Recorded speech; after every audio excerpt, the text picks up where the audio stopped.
আজকের ভিডিওতে আমি আপনাদেরকে দেখাবো একটা মেয়ে প্রচলিত পদ্ধতির বাইরে গিয়ে সে বাড়ির উঠোনে চমৎকারভাবে বিভিন্ন রকম সবজির উৎপাদন করেছে, যা দেখলে আপনাদের খুবই ভালো লাগবে। আমার কাছে বেশ চমৎকার লেগেছে, তাই আপনাদের সামনে এই ভিডিওটা উপস্থাপন করছি। দেখুন, এই মেয়েটা, এটা তার উঠোন, আর এই উঠোনে কত রকম যে সবজি সে আসলে চাষ করেছে, প্রতিটা সবজি আমি আপনাদেরকে দেখাবো। তবে তার আগে কিছুটা হাইলাইট দেখাচ্ছি।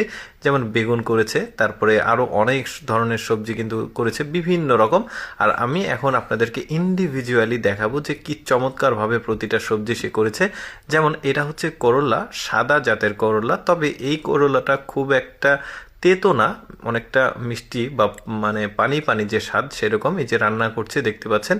আর কিভাবে সে আসলে এই গার্ডেনটা পরিচর্যা করে সেটাও একটু দেখাবো। যেমন এখানে সে তরমুজ করেছে, দেখুন ও যেই সবজিটাই এখানে চেষ্টা করেছে সেটাই কিন্তু একদম খুব চমৎকারভাবে উচ্চ ফলনশীল হয়েছে। আমার কাছে কিন্তু খুবই ভালো লেগেছে। টবে কি চমৎকারভাবে তরমুজগুলো করেছে দেখুন।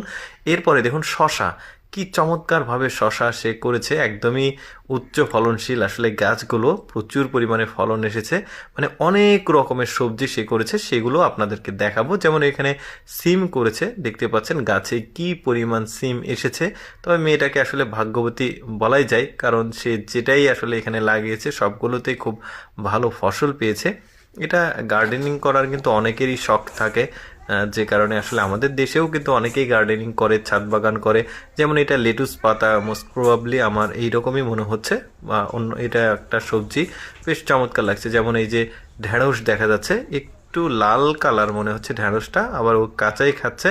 তো সবজি তো আসলে কাঁচা খাওয়া যায়। দেখুন কতটা চমৎকার তার আসলে কাজগুলো, আমার কিন্তু খুবই ভালো লেগেছে। যেমন টমেটো দেখুন, ছোট ছোট সাইজের টমেটো, কি পরিমাণ ফলন এসেছে, একটা গাছে থোকায় থোকায় টমেটো ধরে আছে, খুবই চমৎকার লাগছে। যেমন এই যে দেখতে পাচ্ছেন, মেয়েটা সবসময় পরিষ্কার রাখে। আর কিন্তু এই যে যেহেতু বাড়ির উঠোন, তো টাইলস করেছে, যে দিক দিয়ে হাঁটে সেই জায়গাগুলো পরিষ্কার রাখছে। তেমন এইটা যেমন দেখুন একটা সবজি, কি সতেজ আর চমৎকার লাগছে দেখতে। তারপরে এটাকে ওরা হচ্ছে, এটা পাতাকপি, আসলে আমরা যেটা বাজারে খাই ওদেরটা একটু আলাদা, লম্বাটে ধরনের, আর আমরা আমাদের এগুলো গোল আর কি। তো দেখা যাচ্ছে খুব চমৎকারভাবে আসলে সকল সবজিগুলো আসলে সে করেছে। এটা কাঁচামরিচ দেখুন, হাইব্রিড জাতের খুবই লম্বা কাঁচামরিচ। তারপরে এখানে বেগুন দেখা যাচ্ছে, প্রতিটা সবজি সে চমৎকারভাবে আসলে বাড়ির উঠোনে করেছে। কোনো প্রকার আসলে কীটনাশক ব্যবহার না করে অর্গানিক খাবার, একদমই বিষমুক্ত খাবার সে খাচ্ছে। এটা কিন্তু খুবই চমৎকার একটা ব্যাপার। তো দর্শক, আমি সবসময় চেষ্টা করি আপনাদের সামনে কিছুটা এক্সেপশনাল ভিডিওগুলো উপস্থাপন করতে। এরকম ভিডিও